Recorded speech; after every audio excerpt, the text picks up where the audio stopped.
You're listening to the Packernet Podcast Network.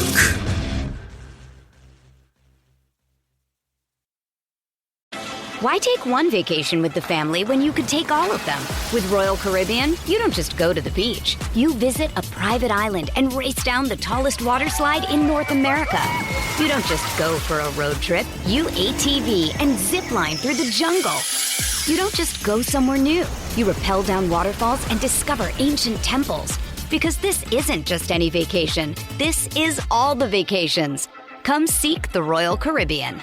Ships Registry, Bahamas.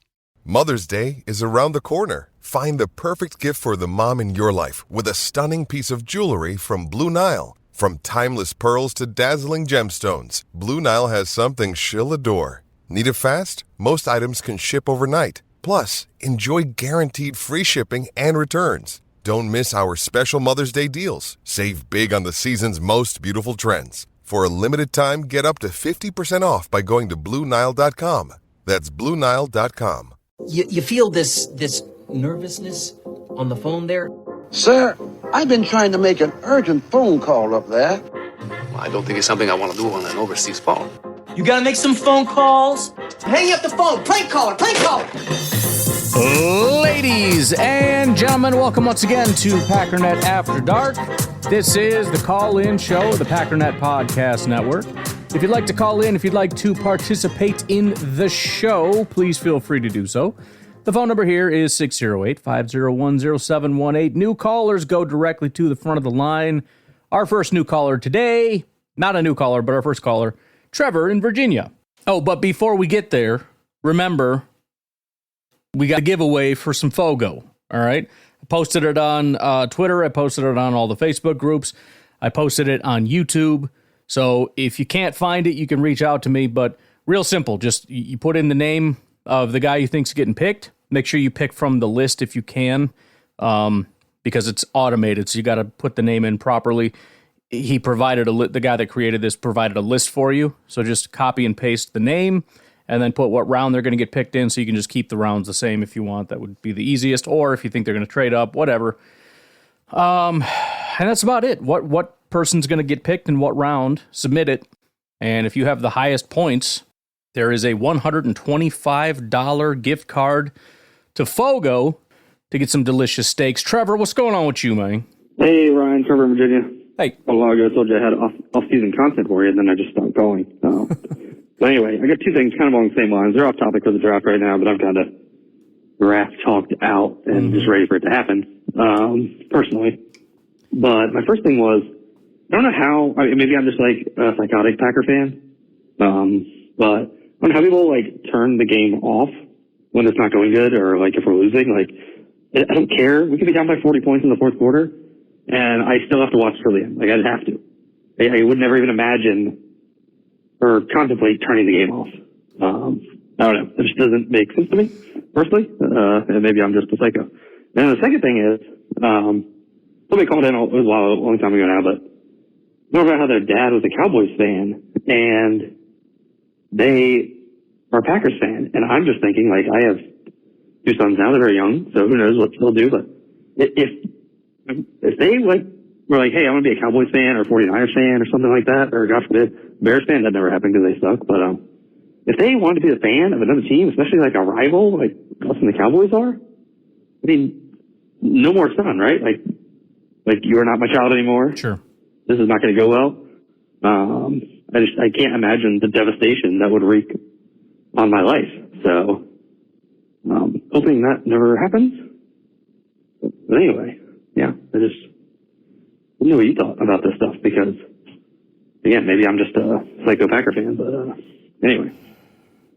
With that go, hopefully we get a good start to the draft this year. It's funny because I feel like we're all kind of hitting that wall a little bit, which sucks. It's like the draft is awesome. It's such a fun time, but people are getting so pissy. It's just, as far as the conversations, I enjoy digging into it.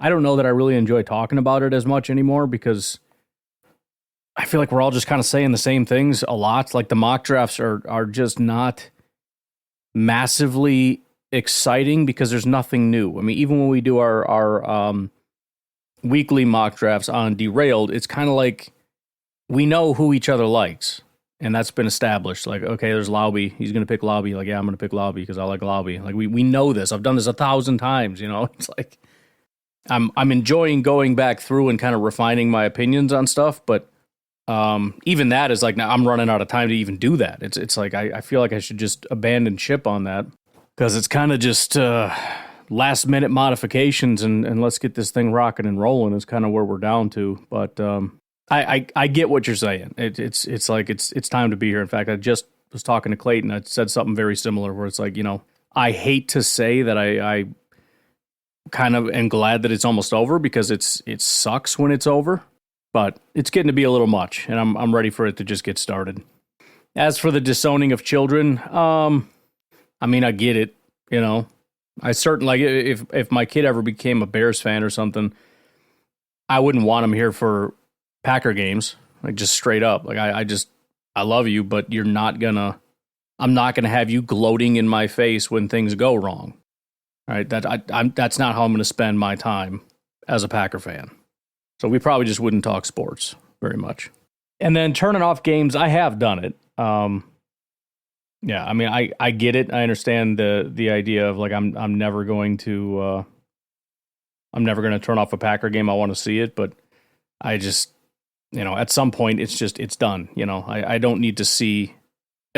I'm very miserable right now, and I don't need to continue the misery. So I'm pissed, and I'm going to go be pissed.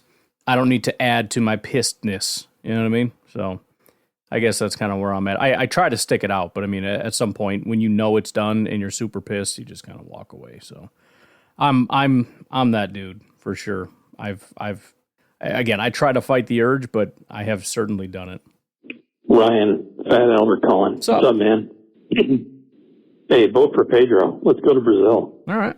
I think we got to figure out a way to get in there. Just do it. And whoever is going there is going with Pedro.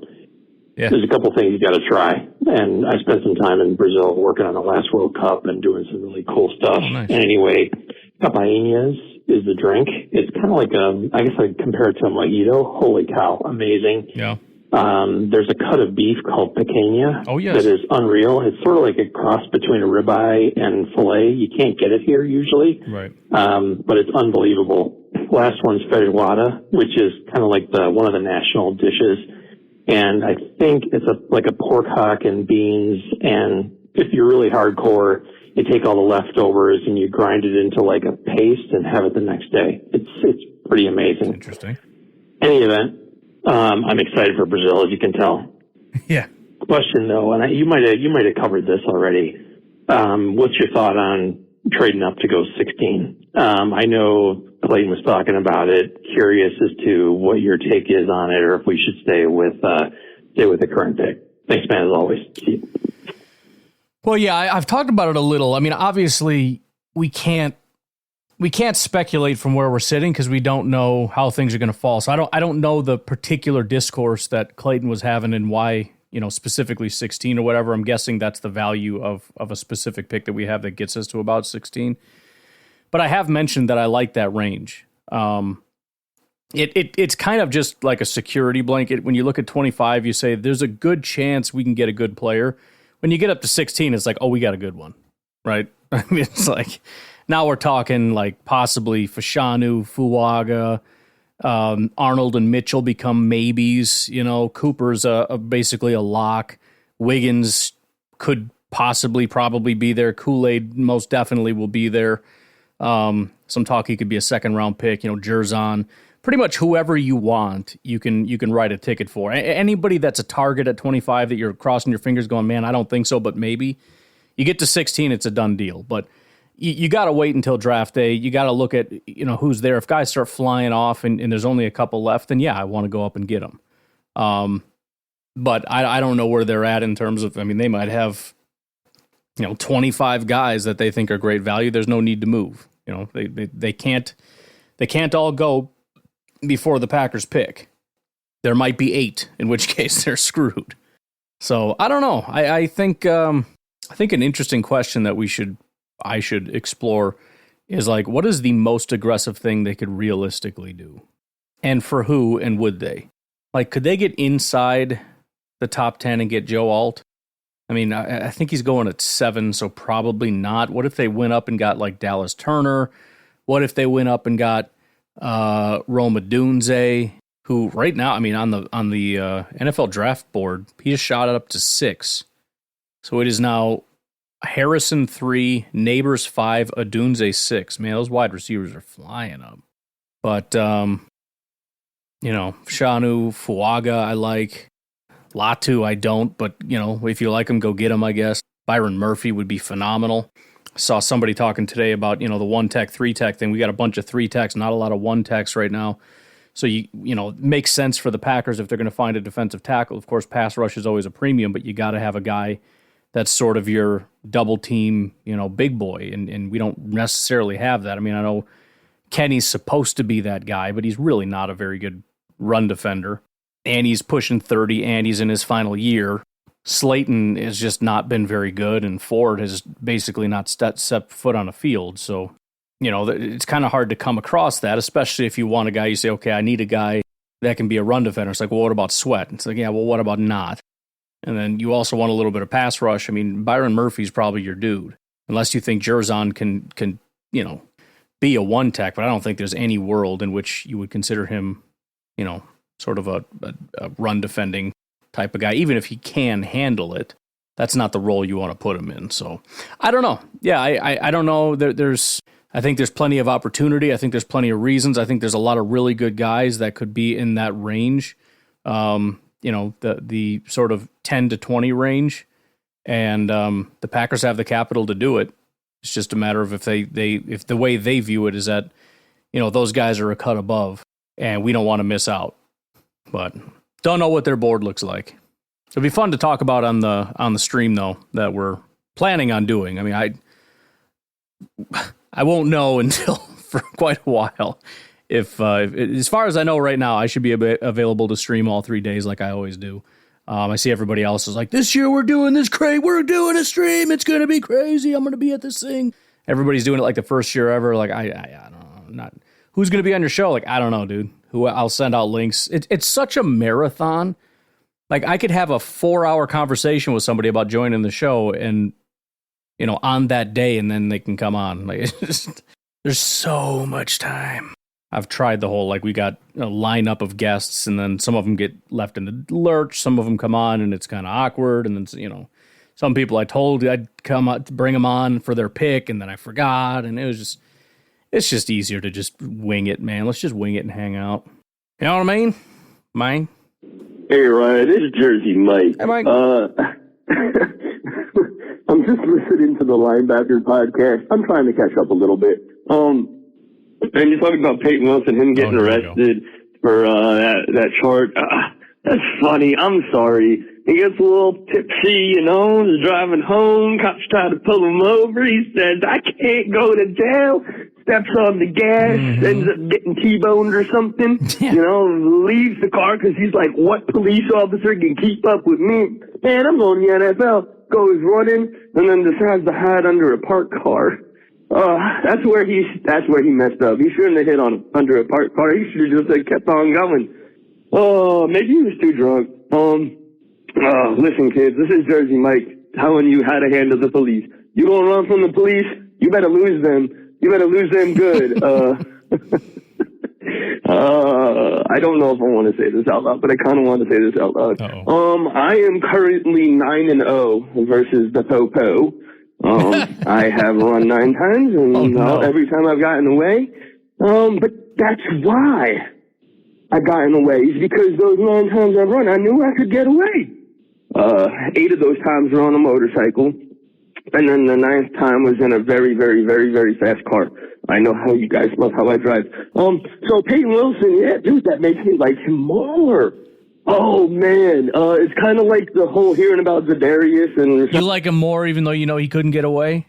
Come on, man. I've got friends that have outrun police and got away. I don't run. I would have no reason to now, but I'm just saying, in my lifetime, with all the drinking and everything, when the police show up, I'm just like, damn it, and just kind of throw your hands up, Just, it is what it is.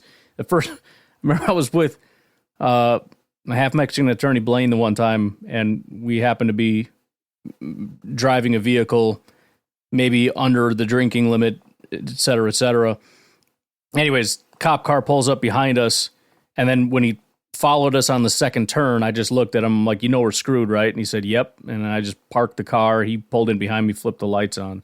That's my style. Just, but then there was another time when it was he and I, we were walking, and he was under, I wasn't, so I didn't really have anything to be afraid of. But you see, these idiots, for whatever reason, smash a bottle, right behind us. And there's a cop car coming. He's already freaked out. The cop whips a freaking Yui around. Like he was kind of past us. Somebody in front of us smashed a bottle. Cop car whips a Yui behind us. Probably just checking stuff out. Maybe he thought we did it. I don't know. He took off like a freaking rabbit, man. He hopped a fence with like one lead. He didn't even know where that strength came from. Something just kicked into gear. I'm just saying, you got a professional athlete that can't drive a car and can't get away from the police. I mean, these aren't positives, man. Leave the character stuff aside. You can't get away? Come on, man. You're talking best athletes in the world here.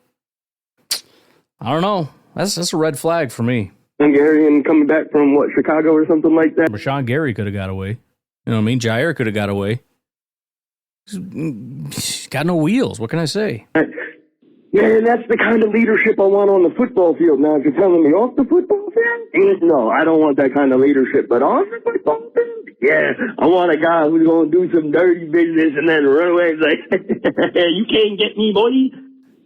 But then gets caught. I love those guys because those are the ones to instigate guys like OBJ and whatnot and get them ejected from games. I want them more. I want some more of them guys. A little bit reckless.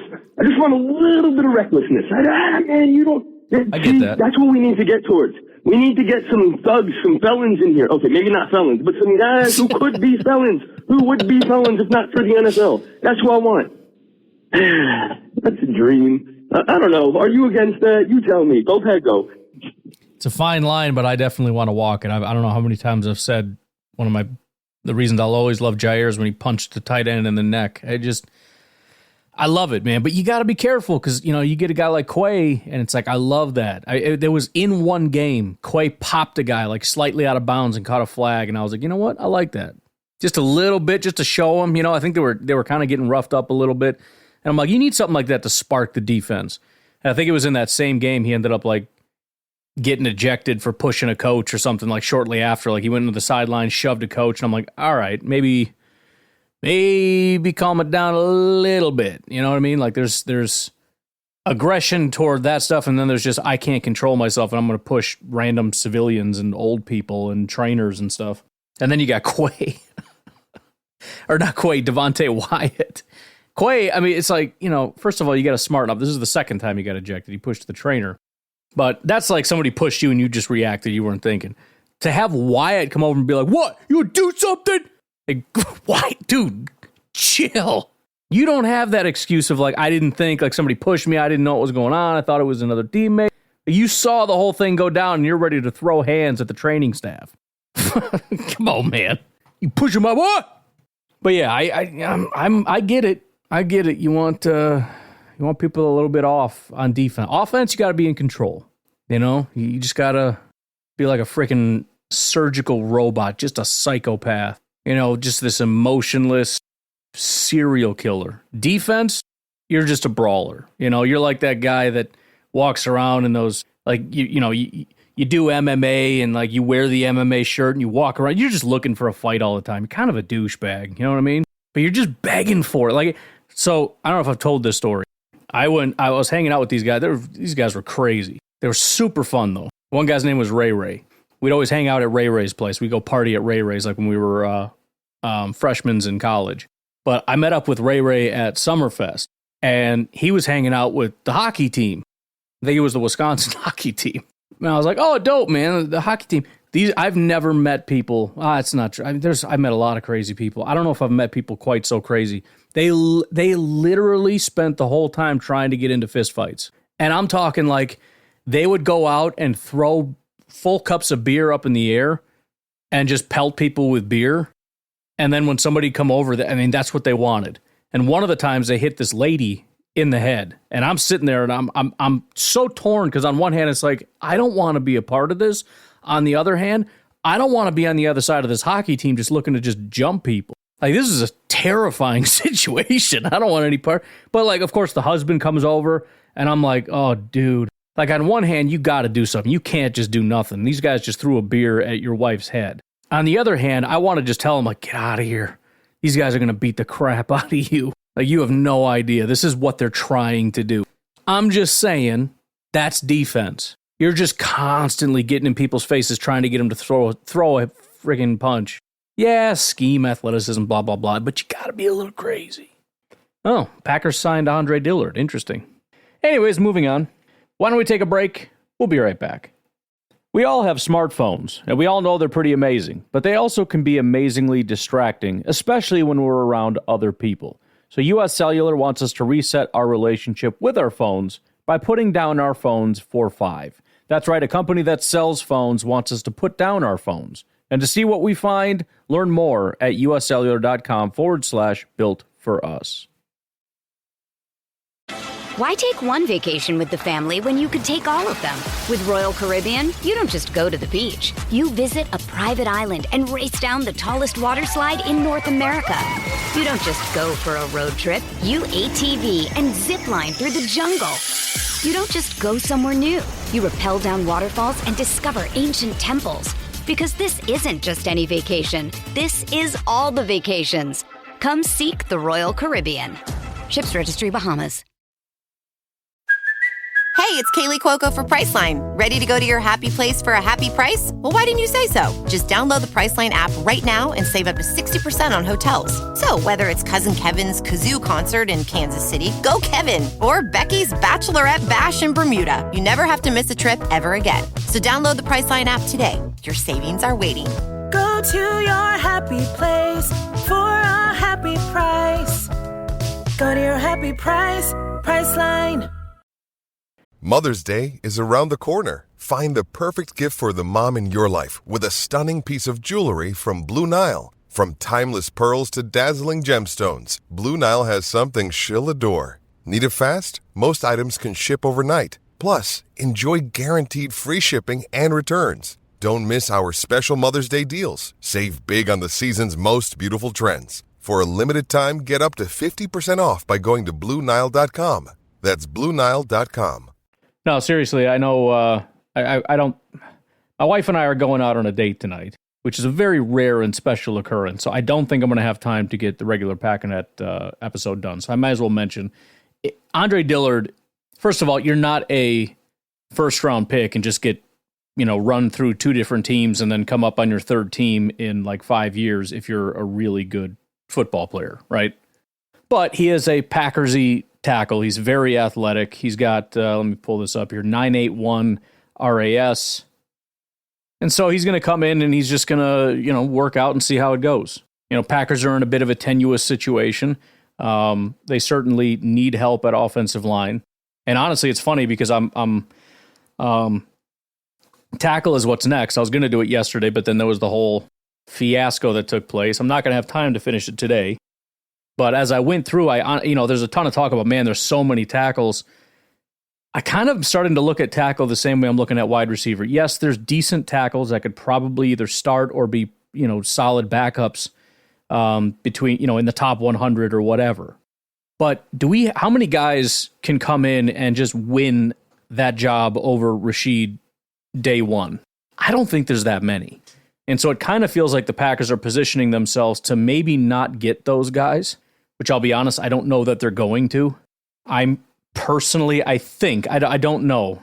I'm not quite, I think I need a little bit of time to look at Rashid just to make sure, but I'm kind of putting that line behind Fuaga, to be honest, depending on how you rank it. But, for me, that's sort of the cutoff where I on one side, I feel like these guys legitimately are probably going to come in and win. And after that, I don't think that they would. Not to say that they couldn't eventually start, year two, whatever. There's some guys that I think are really toolsy, athletic, but I don't think they're going to, they need work. So, again, this might just be, we're going to get some bodies in here to compete, and we're probably going to draft some later guys, but we don't know that we're actually going to get top tier guy. So it's just kind of a competition thing. Hey Ryan, it's Nate. Just wanted to call in because I just heard the running back episode. Super good, by the way. But there was a part in there that was just a little concerning to me. You were talking about Ray Davis and Dylan Laube, and then you mentioned that you covered them in an episode because there was some caller who had. I'm sorry, I never can remember. I'll be honest. I get you and one other caller confused. I'm not going to say who it is. But I knew it was one of you two, or at least I was 90% sure that it was one of you two. So it's like there's a 50% chance of being 90% correct. I just didn't want to risk it, okay? And I don't want to have to go back over months of whatever to figure out who it was. I apologize, and I've referenced it 1,000 times. It was Nate. I got to burn that into my head. Nate, who wanted me to go back. I've got a lot of mileage out of that. That was a good exercise. That's kind of how I developed my whole like of Laube. That was where Ray Davis came from, et cetera, et cetera. But I apologize, Nate. Sponsored an episode, and you did the whole break on that. Some caller. Is that what I am to you now, Ryan? I've been listening since the OG days. If I'd have thought about the fact that that was a paid episode, it would have been a lot easier to remember. But I honestly forgot. I thought it was you called in. I'm sorry. I'm sorry. All right. I'm just going through stuff, and then something pops into my head real quick, and I'm like, oh yeah, and I'm off and running, man. I don't have time to stop every second and verify everything. What is that thing? I'm a peacock. You got to let me fly, man. I buy a personal episode to support you, and now I'm just some caller. You know what? You paid for an episode. You got an episode. We're square. All right. I can't. You want me to remember your name? That's extra. Okay. I'm sorry. I can't do it. Just some caller. Okay. All right. I see where I land. Ryan. Go Pack, go. Yeah. I can't win. I cannot win. You freaking people are like my wives. Without any of the good stuff that comes with a wife. You just nag me all day. On my face, Nate. Hey, what's up, Ryan? It's Kyle from Madison. Whatever your name is. It's a beautiful weekend in Wisconsin. I'm not going to remember anybody's name now. I'm listening outside, playing my favorite springtime game called Pick Up Sticks. Probably played that before. You got kids, so maybe they won't do it. I don't know. Yeah. I watch my neighbor try to get his kids to do it, and they come outside for like 5 minutes. And then he picks up the rest of the day. So maybe that's a victory. I don't know. I don't have kids. But I'm listening to your linebacker preview. And, yeah, the amazing and sad and incredible stories that so many of these kids have. Not just the running backs, but, I mean, this has been a theme, as you've gone over these different position groups. There's a lot of loss. A lot of people have these really tragic stories. And, it got me thinking. I know that you've been around the recovery community, from drugs and alcohol. And if you've been around people in recovery, a lot of times they have either they might use the G word, God, or they might use the higher power thing, or they might just do it for somebody other than themselves. And it works because sometimes we aren't always strong enough on our own. We need that extra person. Sure. And I think it works in a similar way sometimes with athletes because they're such a unique breed of people. And I don't think that a mere mortal can motivate themselves perhaps to the level required to achieve such a high level, when the margin is so small between you and the next guy. I think doing it for your late father, doing it for your late mother, doing it for somebody else, when times are really tough and you dig deep and go, yeah, no, I got to do this for, so-and-so. Because sometimes we don't have these strengths inside ourselves unless we frame it differently. And so I do think there is something about that where once you get through something like that, no matter what else happens to you, it's easier than what you've gone through. Not to say you have to have that.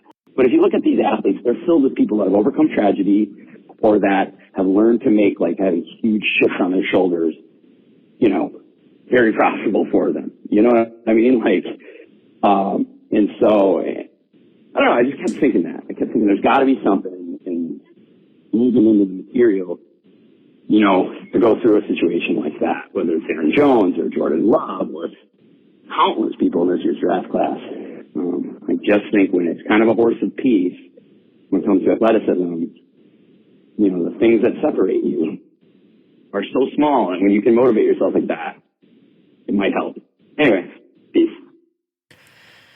Yeah, I mean, we're talking about, the top 1% of 1% when you're talking about these athletes. So, I guess we shouldn't be surprised that they have these really unique stories, and whether that's loss or, for many of them, it's, look at how many things that their parents did for them. Either they didn't have their parents and they grew up in foster care and all that stuff, or you get the other side of it where it's like their parents put them in 4 different sports at the age of 4.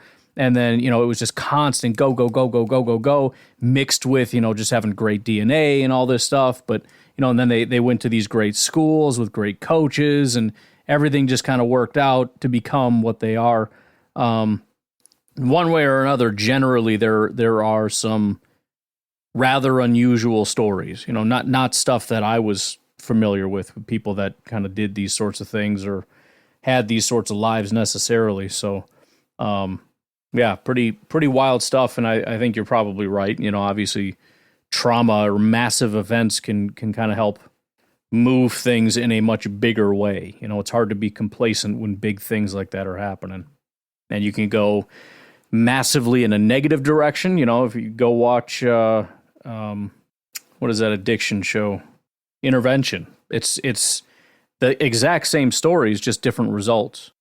People go massively in a negative direction. They suffered loss. Their parents divorced. That's a big one. I'm always shocked to see how often it's like once the parents split, everything fell apart and they got into drugs and alcohol and everything else. It's crazy how many times that happens. Or it could be the loss of a parent, or abuse is another prevalent one. But the bottom line is big things will move people in a big way. Hey, Ryan, Trevor in Virginia. Hey. Just pretty crazy right now listening to you talk about draft prospects for running back, and you talk about Blake Corum, and then you said he's from Marshall, Virginia, and that's literally like the town beside where I grew up. Like I drive through Marshall all the time. It's pretty crazy. I never heard of somebody from here. Yeah. Being around here, going there, but obviously it seems like he didn't go to our local high schools here. He went to a private school and then ended up going over to a school in Baltimore, where he lived there too and everything. And that's another thing that I kind of like. I've seen that before where somebody grows up in Streamwood. I'm like, bro, it's down the street. Heck yeah. Or they went to a, Bartlett High School. It's like, my sister went to Bartlett. I went to Streamwood, but it's crazy. Right there.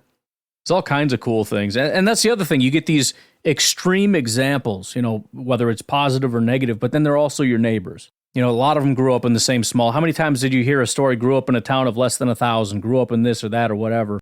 I don't know. I really enjoy it. So, honestly, it's pretty crazy that he grew up in Marshall here and everything.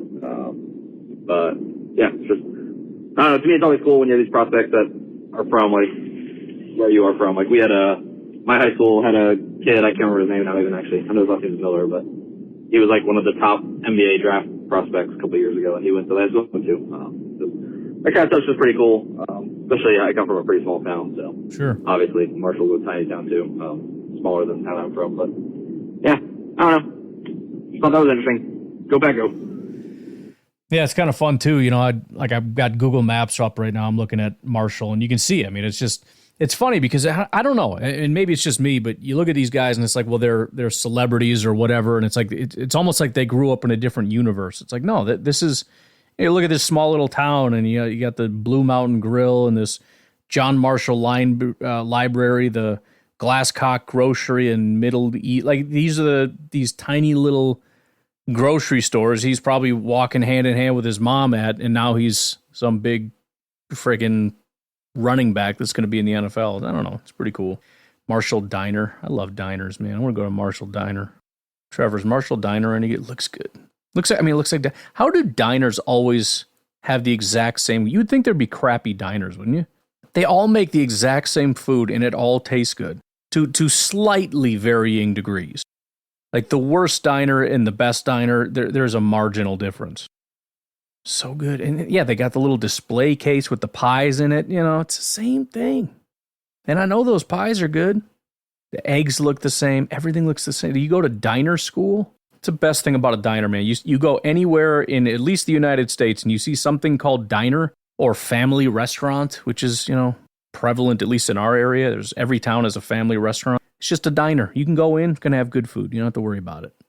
All right, let's take our final break. We'll come back and hear from Mr. Aaron. Hasn't called in a while. We'll be right back. Have you ever experienced turbulence on a flight and wondered why? And you can see all the terrain around you. You've got no issue with visibility or anything? No, everything's PG. Maybe you've sat on the tarmac for hours wondering why your plane isn't moving. Well, we're outside here. They're saying the ramp is closed. They won't let us park because of Air Force One. Listen in on the conversations between pilots and air traffic controllers on the Air Traffic Out of Control podcast. 510 Whiskey declaring an emergency. There's smoke in the cabin. I need to make a landing right now on 31 left. We have the most interesting, wild, and funny ATC recordings you will ever hear. Check out Air Traffic Out of Control wherever you listen to your favorite podcasts.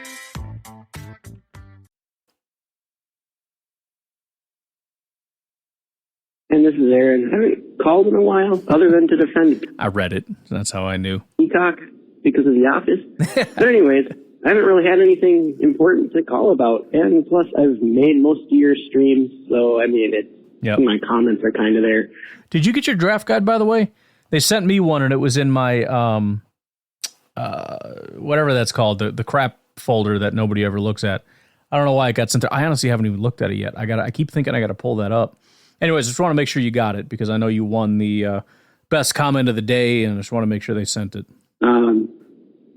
But anyways, so the reason I'm calling today is because, like, I have a, like, second cousin who I haven't seen in, like, a super long time. We completely lost communication. I've been kind of following his career. He's been, like, he was, like, a high school quarterback out in Idaho, and then he, went to Washington, the Huskies, to be a quarterback, but he was, like, super low on the depth chart, right? And so I was kind of following his career, and then I realized, and then one day he just kind of disappeared, and I wasn't able to find him anywhere. So I figured that his career was pretty much over, right? And turns out that I was wrong. He had actually transferred to UCLA, I believe, and became a running back, tight end, fullback. I don't know. His name's Colson Yankoff. And so that just got me curious, because he's projected to be a UDFA. So, I mean, the chances of him actually landing on a roster are kind of small. I mean, but at the same time, not. He's like one of the better kind of fullback prospects out there. But I'm just curious if there's any information you can drag up on a Colson Yankoff. Because if my cousin could land on the Packers, from what I'm hearing, I mean, he fits the threshold of a UDFA that the Packers might bring in. But I mean, if there's any chance of that, that would be absolutely awesome to see. But I highly doubt it. And so I was just curious if there's any, like, PFF information, because I can't find him anywhere on, like, draft. Like, that's a good question. You sent me that, what's it called? The Our Lads draft guide. He's not in there at all. Oh, okay, yeah. So I don't know much about the guy, to be honest, other than I've met him like twice in my life when I was like 5 years old and he was a baby. Best friends. Yeah. I'm just curious, because that'd be really cool. Anyways, have a good day. Go Pack Go. Draft's coming up in a week and a half. Right on. I'm giving the, like, rock on sign right now, but you can't see that, obviously, because you're a phone call. Anyways, have a good day. Peace out. So I did find Mr. Colson here, and he's 24 years old, getting up in age, 6'4", 225. He, this past year at UCLA, so he's been 4 years at UCLA. Has he been in different positions? I'm just curious. So actually goes back to 2018. He didn't play, so we'll go to 2020. He was a quarterback in 2020. And let's see, what did he throw any passes? Offense. It doesn't look like he threw any passes, taking knees or something. 2021, he was a wide receiver, and let's see how that went. He one game against Hawaii, 0 targets, 0 receptions. He ran 4 routes. In 2022, he was a running back. So he went from quarterback to wide receiver to running back, and that's what he was the last 2 years. So as a running back, 34 carries, 174 yards, 5.1 yards per attempt, and a touchdown. 81 PFF grade, 78 rushing grade. That's pretty dope.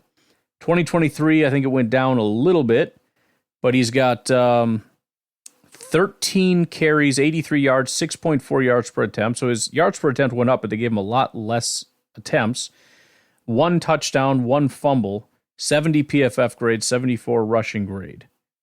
He had 1 game against NC Cent. I don't know if that's North Carolina Central or something, but 8 snaps, 6 carries, 61 yards, 10.2 yards per attempt, 1 touchdown. He had 9.33 yards after contact per attempt, 5 missed tackles forced, 25 yards was his longest rush, and he had a 96 PFF grade. So that's pretty dope. That's pretty cool. We'll see. We'll have to keep an eye on Mr. off there and see how that goes. What's up, Ryan? It's Kyle from Madison. How are you, buddy? Good. Hey, so I'm looking at tight ends, and I don't know if you plan on previewing tight ends for the draft or not, but I've been looking at them. It's obviously not in the first 2 rounds, most likely, but especially with last year's double dip. But I was thinking about the season, and obviously we lost Tyler Davis in preseason, which, not a huge impact, but he was their primary blocking tight end. But later in the season when Musgrave went down, thankfully Kraft, it looked really good eventually, but it did seem like we were getting a little thin. I know Sims got time, but it did feel like there weren't a lot of bodies at that position, just losing one guy. And so I was wondering if one of your subscription services or what stats you have there, but are you able to break down like how many times the Packers used 2 tight ends and how many times they used 3 tight ends in a set or in a play? Because I remember them using 2 tight ends quite a bit. I don't know about 3, but I'd be interested just to know what the formations that use a tight end, like what the propensity was. Because I'd love to get, what was the name of the guy that we all wanted last year? The Georgia tight end. And then he fell to us, and then the Packers kept trading down and then trading down, and then they eventually took Reed. Yep. Remember, what the hell was his name? The Georgia guy, and then we found out later. Something like that. He had some medicals.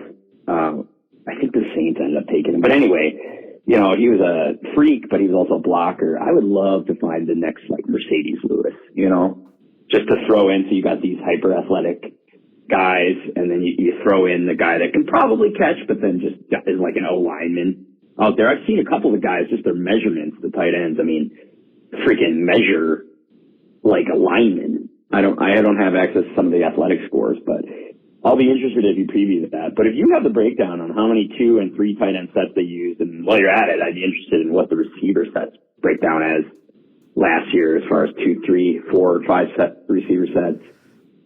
That'd be interesting to me. But yeah, I'm looking forward to the tight end preview if you do it. Otherwise, I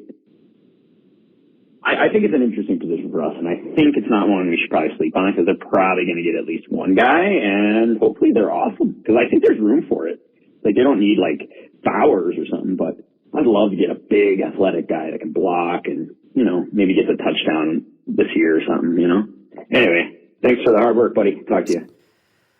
So I know where I used to get that information. It looks like they're not tracking it anymore. I don't know if they moved it somewhere else. Looks like they stopped in 2021. I could swear I used this last year. So they must have used it or moved it somewhere. It was the Sharp Football Analysis. I know he's got his... Did I buy his guide already? Well, I can go over to SIS. It looks like out of 631 snaps, 142, we had 2 tight ends on the field. So 22.5%. So there you go. I know you have a complicated history with Myers, but do you think the Packers have seen enough from him and are pretty much moving on? Or do you think that they see a future with Myers at this point right now, going into 1 year left? I mean, because considering where the team is with its legitimate championship aspirations, if he's not the guy you figured out right now and you move on, right? I mean, we don't need to be screwing around with, if he's your backup center, great, but I don't know. I think they really need to get that interior of that line shored up. If you look at those highlights last year, I mean, Love pulled some stuff out of his butt that was magic. But if you look at a lot of those highlights, man, the interior line is just being destroyed, and he's like backpedaling in midair to get the ball off. He made them look a lot better than they were. So whatever they do, I hope they do it effectively. But yeah, I just want to get your take on Myers, because it's so much hinges on what they think about him over this next 2 weeks. That's going to happen, you know. Anyway, take good care. I'm going to kind of indirectly answer the question. They don't have anyone to pivot to, but I don't think it's that they have a long-term future planned. The plan as of right now is Josh Myers. He is their center. And I think there's a decent enough chance that he will be our center this year, with the hope from the Packers' perspective that they can move on. But as you were talking, I was just thinking, it almost feels like the best way to view team building is like gold mining. You ever watch those gold mining shows? All they really do is feed a ton of dirt in, and then the machine filters out the dirt, and they're left with gold. And so it's really just a constant process of filling and filtering and filling and filtering and filling and filtering. And so that's all they're really doing constantly. It's the answer to the question pretty much always is they're going to bring in competition, and they're going to hope that they can raise the level of play at that position through competition. Their hope, fingers crossed, is that they're going to get a bunch of guys through the draft. Those guys are going to come in. They're going to pick out the best and filter out the rest. Right? It's the filtering process. And what you're going to end up with is a better process, or a better overall football team. And, they don't have a plan right now if we're going to go replace them, but I think they also don't have a long-term plan, and they're hoping that through this process, because it is more of a blind process. I don't think we picture it as like a targeted process, and I don't think it is. I think it's a blind process.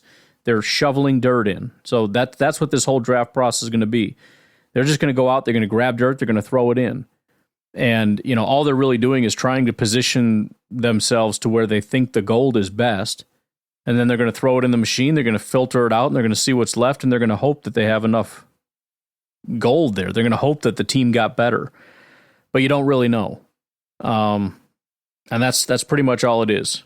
I don't think it's as specific. I think it's just, we're just going to go out and grab the best players that we think are there, that we think are going to be able to be talented guys that can win jobs, kind of irrespective of position, and just hope that we got better. But I will say I think he's kind of on notice because, everybody is sort of being gunned for, The whole idea is we're going to try to constantly replace you. And so if you slip and fall, hopefully we can find somebody to replace you. Now, in the case of Myers, we don't have anybody. So he gets put on notice while the Packers continue shoveling. And the point is, if you can't get your footing, if you can't get back up to a high level, eventually somebody's going to come in and beat you for that job, and you're going to be gone. And if we just can't do it through the draft, then we're just going to have to go out in free agency. That's where we really patch it. But I don't think it's that dire. I just think it's, similar to like A.J. Dillon. It's not good enough. What happened last year, you need to pick it up. You're going to get another year, maybe. We're going to bring in competition. If you show up and are just looking sloppy and somebody's coming in here and they're a stud, then it sucks to be you, I guess. But you're probably going to have another year, and then we'll see how it goes. Anyways, I got to get going. I got to start getting ready, rock and roll. Also, speaking of rock and roll, I want to released the first song and the new... I got to come up with a record label name. Could just be lazy and call it Packernet Records. But the first record being dropped is Gootlicker. Going to kind of slow roll that one, release some songs as we move on to the draft. Obviously going to be Gutekunst / NFL draft related content. 80s hair metal. Now, I wasn't kidding when I said I'm doing it, but I got just enough time to kind of get that all prettied up and rocking and rolling. So you guys have a good rest of your day. I will talk to you tonight, tomorrow, whatever. Have a good one. Bye-bye.